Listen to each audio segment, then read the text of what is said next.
Iran மற்றும் Israel America இந்த யுத்தம் முடிவுக்கு வர தொடங்கிவிட்டது. எல்லா நாடுகளும் இயல்பு நிலைமைக்கு திரும்பிட்டாங்க அப்படிங்கிற ஒரு செய்தி. அது இல்லாமல் இரண்டாவது கட்ட பேச்சுவார்த்தை அப்படிங்கிறது இஸ்லாமாபாத்தில் வச்சு மறுபடியும் நடக்க போகுது. அந்த பேச்சுவார்த்தைக்காக அமெரிக்காவினுடைய ஜேடி வான்ஸ் அவர்கள் இஸ்லாமாபாத்துக்கு வந்துட்டாங்க. ஈரான் அவங்களுடைய டெலிகேட்ஸை முதல்ல அனுப்பலை அப்படின்னு சொன்னாங்க. இப்போ அனுப்பியிருப்பதாக செய்திகள் வெளியாகி இருக்கிறது. ஈரான் அவங்களுடைய முக்கியமான 2 ஏர்போர்ட் ஓப்பன் பண்ணிட்டாங்க. கத்தார் வெளிநாட்டு விமானங்களை நாங்கள் வரவேற்கிறோம் அப்படிங்கிற ஒரு அறிவிப்பை கொடுத்துருக்காங்க. யுனைடெட் அரப் எமிரேட்ஸை பொறுத்த வரைக்கும் அடுத்தடுத்த நிகழ்வுகள் எல்லாமே சரியாக நடந்துகிட்ருக்கு. மக்கள் யாரும் இனிமேல் பேனிக்காக வேண்டாம் அப்படிங்கிற அறிவுறுத்தல் கொடுக்கப்பட்டிருக்கிறது. ஸோ இந்தியாவிலேருந்து வெளிநாட்டுக்கு போய் அங்கு வாழக்கூடிய மனிதர்கள் இல்லை இங்கே இருக்கக்கூடிய மனிதர்கள் ரொம்ப பதட்டத்துடன் இருந்திருப்பீங்க. மிடில் ஈஸ்ட்டுக்கு ஏற்பட்ட பிரச்சனை முடிவுக்கு வந்துருச்சு.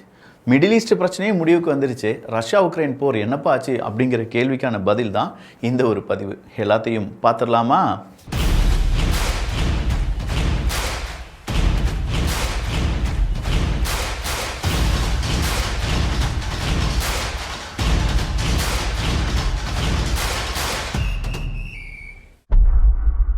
உலகத்தில் நடக்கக்கூடிய பல விஷயங்களை பற்றி தெரிந்து கொண்டோம்னா குளோபல் சிச்சுவேஷன் என்ன அப்படிங்கிறத புரிஞ்சுக்கிறோம். இதனால் ஆயில் மார்க்கெட் ஏறுது இறங்குது, ஷேர் மார்க்கெட் இன்னைக்கு ஹையில் இருக்கக்கூடிய ஷேர் நாளைக்கு லோவாக போகுது.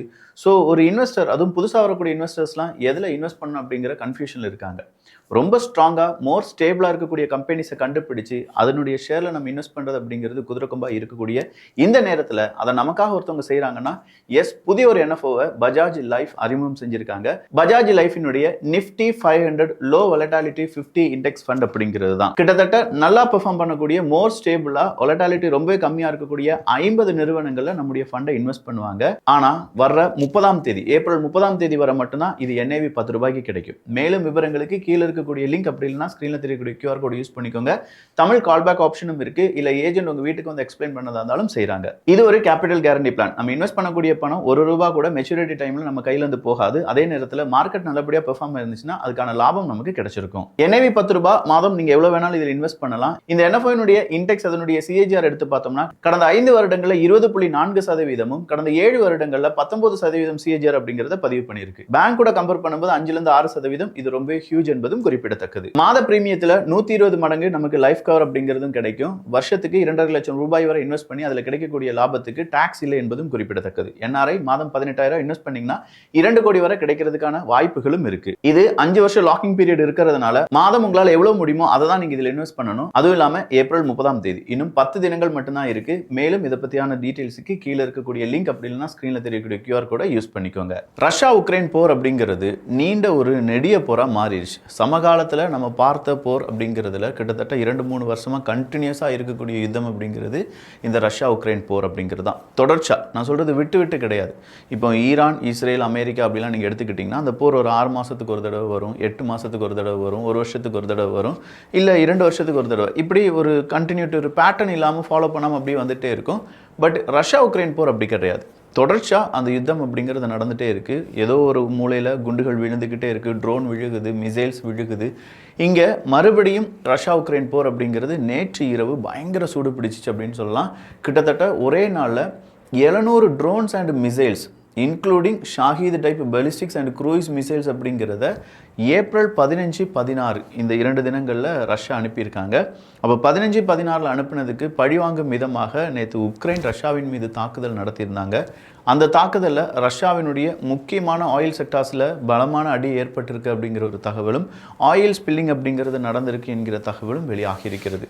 ஸோ ஒரே நாளில் 700 ட்ரோன்ஸ் அப்படிங்கிறது ரஷ்யா ஏவி இருக்காங்கிறதுக்கான காரணம் என்ன? ரஷ்யா உக்ரைன் போருக்கான பேச்சுவார்த்தை ஒன்று ஜெனீவாவில் வச்சு நடந்தது அப்படின்னு சொன்னாங்க, இன்னொன்று அபுதாபியில் வச்சு நடந்துச்சு அப்படின்னு சொன்னாங்க. பட் இந்த பேச்சுவார்த்தை எல்லாமே முடிவுக்கு வந்ததான்னு கேட்டால் கிடையாது. எல்லாமே பாதியாக நின்னது. கடைசியாக உக்ரைனுக்கு யாருமே ஆதரவு கிடையாது, உக்ரைனுக்கான உதவிகள் யாருமே செய்ய மாட்டுக்காங்க, உக்ரைன் தனியாக நிற்கிறது அப்படிங்கிற ஒரு தோன்றல் வரும்போது மிடில் ஈஸ்ட் போர் வருது. மிடில் ஈஸ்ட் போரில் ஈரானுடைய ட்ரோனை வீழ்த்துவதற்காக எங்களுடைய ட்ரோனை நீங்கள் பயன்படுத்தலாம், அதுக்கான டெக்னாலஜி டிரான்ஸ்ஃபர், அதை உற்பத்தி தருவதற்கான அந்த ஒரு ஆர்டர் நீங்கள் எங்களுக்கு தாங்க, இதுக்காக உங்களுக்கு நாங்கள் ட்ரோனை தருவோம், நீங்கள் எங்களுக்கு பணத்தை தரணும், அதன் வழியாக நாங்கள் எங்களுக்கு தேவையான ஆயுதத்தை வாங்கிக் கொள்வோம் அப்படின்னு சொல்லி உக்ரைனுடைய அதிபர் ஜெலன்ஸ்கி அவர்கள் மிடில் ஈஸ்ட் நாடுகளுடன் ஒரு நல்ல ஒரு ஒப்பந்தத்தை போடுறார். இந்த ஒப்பந்தம் போட்ட கையோடி அடுத்ததாக ரஷ்யா உக்ரைன் போர் அப்படிங்கிறதுல அடுத்த ஒரு பரபரப்பு என்பது தொற்றிக்கொள்கிறது. மிடில் ஈஸ்ட் நாடுகள்கிட்ட உதவிகள் வாங்கிட்டு வந்துட்டியா, இதோ பாருடா என்னுடைய அடி அப்படின்னு சொல்லி ரஷ்யாவும் திரும்ப அடிக்கிறாங்க. அதுக்கான வீரியமிக்க தாக்குதல் அப்படிங்கிறது தான் தொடர்ச்சியாக இப்போதும் ரஷ்யா செய்து கொண்டிருக்கிறார்கள் என்பது குறிப்பிடத்தக்கது. சரி, இந்த ரஷ்யா உக்ரைன் போர் தொடங்கினதற்கான காரணம் என்ன அப்படிங்கிறது நல்லாவே தெரியும். நேட்டோ எக்ஸ்பேன்ஷன் தான். இந்த நேட்டோ அப்படிங்கிறது இருக்குமா இல்லையா அப்படிங்கிறது ஒரு பெரும் கேள்வியாக மாறிட்டு இருக்கு. இஸ்ரேல் ஈரான் அமெரிக்கா யுத்தத்தின் போது அமெரிக்காவினுடைய சொல்படி கேட்காத நேட்டோ நாடுகள், அமெரிக்கா என்ன சொன்னாலும் அதற்கு வளைந்து கொடுக்காத நேட்டோ நாடுகள், அமெரிக்காவினுடைய இழப்புகளை கொஞ்சமும் சரிபார்க்காத நேட்டோ நாடுகள், இப்படின்னு சொல்லி நேட்டோ நாடுகள் மீது ஏகப்பட்ட வன்மத்தில் இருந்துட்டு இருக்காங்க அமெரிக்கா. அப்போ நேட்டோவுக்கு நாம் ஏன் ஃபண்டு கொடுக்கணும், நேட்டோவுக்கு ஏன் நம்ம லாஜிஸ்டிக்ஸ் செய்யணும், நேட்டோவுக்கு ஏன் நம்ம இன்டெலிஜென்ஸ் ரிப்போர்ட் கொடுக்கணும் அப்படின்னு சொல்கிற கேள்விகளுடன் அமெரிக்கா இருந்துட்டு இருக்கக்கூடிய இந்த நேரத்தில் தான் நேட்டோவின் உதவியால் தான் உக்ரைன் இன்றளவும் போர் புரிந்து வருகிறது அப்படிங்கிறத அமெரிக்காவினுடைய அதிபர் ட்ரம்ப் அவர்கள் மறந்து விட்டாரோ என்னவோ. ஸோ நேட்டோவினுடைய ஆதரவை அமெரிக்கா வாபஸ் பெறும் பட்சத்தில் நேட்டோவால் உக்ரைனுக்கான உதவிகளை செய்ய முடியாது. ஒருவேளை அப்படி செய்ய முடியாமல் போச்சுன்னா அடுத்த நாளே ரஷ்யாவினுடைய வெற்றி அப்படிங்கிறது இங்கே உறுதி செய்யப்படும் என்பதும் குறிப்பிடத்தக்கது. அப்படின்னா நேட்டோ நாடுகள் அமெரிக்காவை எந்த அளவுக்கு நம்பி இருக்காங்களோ அதே அளவுக்கு ரஷ்யாவின் மீதான பயத்திலும் இருக்கிறார்கள் என்பது குறிப்பிடத்தக்கது. ஸோ ட்ரம்ப் அவர்கள் எடுக்கக்கூடிய முடிவுகளில் ரொம்ப முக்கியமான முடிவு நேட்டோவை விட்டு வெளியேறணுமா வேண்டாமா அப்படின்னு சொல்லி அவர் எடுக்கக்கூடிய முடிவு தான். அந்த முடிவு அமெரிக்காவுக்கு சாதகமாக இருக்கும் அப்படின்னு சொல்லி ட்ரம்ப் அவர்கள் சொல்கிறாரு. ஏன்னா அமெரிக்காவை மறுபடியும் நான் கிரேட்டாக மாற்றுவேன் அப்படின்னு சொல்கிறது தான் ட்ரம்ப் அவர்களுடைய தாரக மந்திரம். பட் இந்த தாரக மந்திரத்துக்கு அமெரிக்கா தேவையில்லாத செலவுகளை செஞ்சிட்ருக்காங்க. அந்த செலவுகளை கம்மி பண்ணுறதும், அப்படி கம்மி பண்ண செலவுகளை வைத்து அமெரிக்க மக்களுக்கு நல்லது செய்ய போகிறேன் அப்படின்னு சொல்லி ட்ரம்ப் அவர்கள் சொல்லிட்டு இருந்தார். அப்படி ஒரு செலவு தான் உக்ரைனுக்கான மிசைல்ஸ் எல்லாமே நிப்பாட்டினது. அடுத்த செலவு தான் வேர்ல்டு ஹெல்த் ஆர்கனைசேஷன், ஐநா சபை, இந்த மாதிரியான பொது அமைப்புகளுக்கு அவங்க கொடுத்த ஃபண்டை நிப்பாட்டினது. அடுத்ததாக வந்தக்கூடிய ஒரு செலவை நிப்பாட்டுறோம் அப்படின்னா நேட்டோவினுடைய ஃபண்டை நிப்பாட்டுறது தான். ஸோ நேட்டோவினுடைய ஃபண்ட் அப்படிங்கிறது ரஷ்யா உக்ரைன் போரில் ரொம்ப குரூஷியல் என்பதை இப்போ நீங்கள் புரிஞ்சிருப்பீங்க.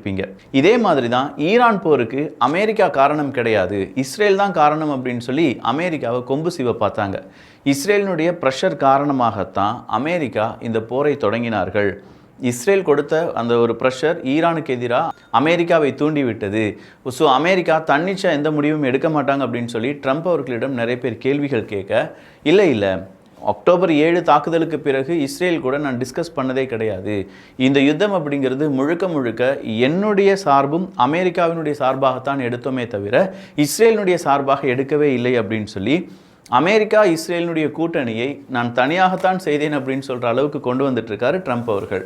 இப்போ அடுத்ததா ஏகப்பட்ட ஸ்பை நெட்வொர்க் எல்லாம் அரெஸ்ட் பண்ணிட்டு இருக்காங்க. யுனைடெட் அரப் எமிரேட்ஸ் கூட ஈராக்கினுடைய ஒரு டெரர் குரூப்பை நாங்கள் டிஸ்மேண்டில் பண்ணியிருக்கோம், நிறைய பேர் அரெஸ்ட் பண்ணியிருக்கோம் அப்படின்னு சொன்னாங்க. ஈரானை பொறுத்த வரைக்கும் மொசாட் ஏஜென்ட்ஸ் ஒரு 32 பேரை நாங்கள் அரெஸ்ட் பண்ணியிருக்கோம் அப்படின்னு சொல்லி ஈரான் ஒரு அறிவிப்பை கொடுத்திருந்தாங்க. அதில் 2 பேருக்கு நாங்கள் இன்னைக்கு தூக்கு தண்டனை நிறைவேற்றி விட்டோம் அப்படிங்கிற ஒரு அறிவிப்பையும் கொடுத்திருந்தாங்க. அதே மாதிரி ரஷ்யாவும் இன்னைக்கு என்ன செஞ்சிருக்காங்கன்னா ஒரு ஜெர்மன் விமன் அப்படிங்கிறவங்கள அரெஸ்ட் பண்ணியிருக்காங்க. யார் இந்த ஜெர்மன் விமன் அப்படின்னா அவங்க ரஷ்யாவுக்கு எதிராக தற்கொலைப்படை தாக்குதல் செய்யறதுக்காக வந்தவங்க. அவங்கள நாங்கள் அரெஸ்ட் பண்ணியிருக்கோம். இதே மாதிரியான ஸ்பை நெட்வொர்க்குக்கான ஒரு ரிங் எங்களுக்கு இப்போ கிடைச்சிருக்கு. அந்த ரிங்கை சுற்றி வளைச்சி பிடிச்சு நிறைய பேரை அரெஸ்ட் பண்ணுறதுக்கான வாய்ப்புகள் இருப்பதாக ரஷ்யாவினுடைய FSB தெரிவித்திருக்கிறது. உக்ரைனை பொறுத்த வரைக்கும் டுவாப்சி ரிஃபைனரியில் பெரிய தாக்குதல் ட்ரோன் வழியாக இன்னைக்கு உக்ரைன் செஞ்சாங்க. இப்போ இந்த டுவாப்சியில் செஞ்ச இந்த தாக்குதல் காரணமாக ரஷ்யாவுக்கு ஏகப்பட்ட இழப்புகள் அப்படிங்கிறது உருவாகி இருக்கிறது. இந்த டுவாப்சி அப்படிங்கிறது one of the important oil refinery segment அப்படின்னு சொல்லலாம். இப்படிப்பட்ட இடத்துல உக்ரைன் அவங்களுடைய ட்ரோன் தாக்குதலை நடத்திட்டாங்களே, எப்படி இது முடிந்தது அப்படிங்கிற ஒரு கேள்வி உருவானது. அதற்கு இப்போது ரஷ்யா பதிலை கண்டுபிடிச்சிருக்காங்க. துருக்கி பக்கமாக அமெரிக்காவினுடைய இன்டெலிஜென்ஸ் விமானம் ஒன்று இருந்ததாகவும் அந்த விமானம் தான் ரஷ்யாவினுடைய இந்த ட்ரோன்ஸ் எல்லாமே கட்டுப்படுத்துவதற்கான சிக்னல்ஸை கொடுத்துருக்கலாம் அப்படின்னு சொல்லி இப்போ அதுக்கான லேட்டஸ்ட் ரிப்போர்ட் அப்படிங்கிறது வெளியாகி இருக்கிறது. ஸோ அமெரிக்காவினுடைய உதவி இப்போது உக்ரைனுக்கு மறைமுகமாக ரஷ்யாவுக்கு எதிராக இருந்து வருவது அப்படிங்கிறத இன்னைக்கு ரஷ்யா உறுதி பண்ணியிருக்காங்க. துருக்கியிலிருந்து இந்த விமானம் செயல்பட்டது அப்படிங்கிறத ரஷ்யா கண்டுபிடித்ததோடு மட்டும் இல்லாமல் இப்போ துருக்கிட்ட சில கேள்விகளும் கேட்க ஆரம்பிச்சிருக்காங்க. துருக்கியினுடைய வான்பரப்பிலிருந்து ரஷ்யாவுக்கு எதிராக இந்த மாதிரியான சிக்னல்ஸ், அதுவும் குறிப்பாக ஒரு பெரும் தாக்குதலுக்கு தேவையான சிக்னல்ஸை அமெரிக்கா கொடுத்திருப்பது உக்ரைனுக்கான குறுக்கு வழி யுத்தம் அப்படின்னு சொல்லி ரஷ்யா இதை விமர்சனம் செய்திருக்கிறார்கள். உக்ரைனை பொறுத்த வரைக்கும் இன்னைக்கு கியூவில் நடந்த உக்ரைனுடைய தலைநகரத்தில் நடந்த ஷூட்டிங் அப்படிங்கிறது உக்ரைனை பெரிய அளவில் பாதித்திருந்தது. கிட்டத்தட்ட 7 நபர்கள் இந்த தாக்குதலில் கொல்லப்பட்டார்கள் என்பது குறிப்பிடத்தக்கது. 6 பேர் துப்பாக்கிச் சூட்டால் பலியானவர்கள். 7வது நபர் அந்த துப்பாக்கிச் சூட்டை நடத்தியவனும் கொல்லப்பட்டு விட்டான் என்பதுதான் 7 பேருடைய இழப்பு அப்படிங்கிறத இங்கே பதிவு செஞ்சிருக்காங்க உக்ரைன். ரஷ்யா அவங்களுடைய ஃப்ரண்ட்லைன் எக்ஸ்பான்ஷனை செஞ்சுட்டு இருக்காங்க. பட் சில இடங்களில் ரஷ்யாவுக்கு தோல்வி அப்படிங்கிறது உருவாகி ரஷ்யா கைவசம் வைத்திருந்த சில இடங்களை விட்டுக் கொடுத்து விட்டார்கள் என்கிற தகவல் வெளியாகி இருக்கிறது. இந்த நேரத்தில் தான் பெலரஸினுடைய அதிபர் லுகஷெங்கோ அவர்கள் அமெரிக்காவுக்கு எதிராக பேசின பேச்சுக்கள் இப்போது வைரலா மாறுது. அது மட்டும் இல்லாம இன்னைக்கு பக்கத்து நாடுகளுக்கு எச்சரிக்கையும் கொடுத்திருக்கிறது பெலரஸ். லுகஷெங்கோ அவர்கள் அப்படி என்ன தெரியுமா சொன்னாரு? அமெரிக்கா ஈரானையே உன்னையால கட்டுப்படுத்த முடியலன்னா தயவு செஞ்சு சீனா பக்கம்லாம் போயிடாத, உன்னைய வச்சு செஞ்சு விட்டுருவாங்க சீனா அப்படின்னு சொல்லி லுகஷெங்கோ அவர்கள் சொல்லிட்டாங்க. ஸோ லுகஷெங்கோ அவர்கள் இதை மட்டும் சொல்லலை, பார்டர் ஏரியா முழுதுமாக நிறைய ரோடு புது இன்ஃப்ராஸ்ட்ரக்சர் எல்லாத்தையுமே பெலரஸ் உருவாக்கி வருகிறது. அப்படி உருவாக்கக்கூடிய இடங்கள் எல்லாமே ஆர்ட்லரி பொசிஷனுக்காக பயன்படுத்தப்படலாம் என்பது தான் கூடுதலான தகவல். ஆர்ட்லரி பொசிஷன்ஸை எல்லை ஓரமாக நிப்பாட்டுறாங்க அப்படின்னா எல்லையில் இருக்கக்கூடிய நாடுகள் பதறத்தானே செய்வாங்க. அப்போ பெலரஸுக்கு எதிராக உலக நாடுகள் ஒன்றிணைந்து ஒரு முயற்சியில், அதாவது அவங்களை கண்டனம் தெரிவிக்கும் வகையாக ஒரு முயற்சியை எடுக்கும்போது இன்னைக்கு லுகஷெங்கோ அவர்கள் அனைத்து நாடுகளுக்கும் எச்சரிக்கை கொடுத்திருக்கிறார். எங்கள் நாட்டு பாதுகாப்புக்காக எங்கள் நாட்டுக்குள்ளே நாங்கள் இன்ஃப்ராஸ்ட்ரக்சர் டெவலப்மெண்ட் செய்யும் போது அதை எதிர்த்து குரல் கொடுக்கக்கூடிய நாடுகள் கொஞ்சம் கவனமாக இருங்கள் என்பதுதான் லுகஷெங்கோ அவர்களுடைய எச்சரிக்கை. அடுத்ததா உக்ரைனுடைய அண்டர் கிரவுண்ட் ஃபெசிலிட்டி தான். ஈரானுடைய அண்டர் கிரவுண்ட் ஃபெசிலிட்டி நம்ம பார்த்துருக்கோம். ஏகப்பட்ட ட்ரோன்ஸு, டாரஸ் லாரிகள் இதெல்லாம் நம்ம அங்கே பார்த்துருப்போம். அதே மாதிரியான ஒரு மிலிட்ரி ஹெட் குவார்ட்டர்ஸை தனியாக உக்ரைனும் உருவாக்கி வச்சுருக்காங்க. உக்ரைனுடைய அண்டர் கிரவுண்ட் டனல் அப்படிங்கிறதும் அதிலிருந்து ட்ரோன் ஆப்ரேட்டர்ஸ் ரஷ்யாவுக்கு எதிராக ட்ரோன் ஆப்ரேட் பண்ணுறது அப்படிங்கிறதுக்கான விஷுவல்ஸை இன்னைக்கு உக்ரைன் வெளியிட்டிருக்கிறார்கள். உக்ரைனை பொறுத்த வரைக்கும் ரொபோட்டிக்ஸு நாங்கள் முக்கியத்துவம் கொடுக்க போகிறோம். ஃப்ரண்ட் லைன்ஸ் லாஜிஸ்டிக்ஸ் அது மட்டும் இல்லாமல் இன்டெலிஜென்ஸுக்காக நாங்கள் முழுக்க ரோபோட்டை மட்டுமே இனி நம்பி இருக்க போகிறோம் என்கிற அறிவிப்பை உக்ரைன் அரசாங்கம் வெளியிட்டிருக்கிறது. ஒரு வாரத்துக்கு முன்னாடி தான் ஒரு முக்கியமான இடத்துல இருக்கக்கூடிய ரஷ்யாவினுடைய ராணுவ வீரர்களை என்சர்க்கிள் பண்ணியிருந்தாங்க உக்ரைன் படை. ஆனால் அந்த உக்ரைன் படையில் ஒரு நபர் கூட மனிதர் கிடையாது. எல்லாமே ரோபோட்டை வைத்து மட்டுமே உக்ரைன் அந்த ரஷ்ய ராணுவ வீரர்களை என்சர்க்கிள் செஞ்சிருந்தோம் அப்படிங்கிற ஒரு அறிவிப்பை உக்ரைனுடைய அதிபர் ஜெலன்ஸ்கி அவர்கள் கொடுத்திருந்தார். அவங்களுடைய ரோபோட்டிக் மாநாடு நடக்க போகுது. அந்த மாநாட்டின் போது தான் இந்த நியூஸை சொல்லியிருந்தார் என்பதும் குறிப்பிடத்தக்கது. ஸோ உக்ரைன் ரஷ்யா இந்த போரில் ட்ரோன்ஸ் அப்படிங்கிறது மேம்படுத்தப்பட்டிருக்கிறது. ரோபோட்டிக்ஸினுடைய ஒர்க் அப்படிங்கிறது ரொம்ப கூடுதலாக இருக்குது. பல ரோபோக்கள் புதிதாக சேர்க்கப்பட்டு வருகிறது என்பதும் குறிப்பிடத்தக்கது. நான் முதலே சொன்ன மாதிரி இந்த இன்வெஸ்ட்மெண்ட் பிளான் அப்படிங்கிறதுக்கான கடைசி டேட் ஏப்ரல் 30 தான். அதாவது இன்னும் 10 தினங்கள் மட்டும்தான் இருக்கு. மேலும் விவரங்களுக்கு கீழே இருக்கக்கூடிய லிங்க் அப்படி இல்லைனா ஸ்க்ரீனில் தெரியக்கூடிய QR கோடை யூஸ் பண்ணிக்கோங்க. ஓவராலாக நிறைய செய்திகள், இந்த செய்திகளை பற்றி உங்களுடைய கருத்துக்கள் இங்கே வரவேற்கப்படுகின்றன. எல்லோரும் தமிழ் வியூகத்தில் இணைந்திருங்கள். நல்லதை பகிர்ந்து நல்ல சமுதாயத்தை உருவாக்குவோம். நன்றி, வணக்கம்.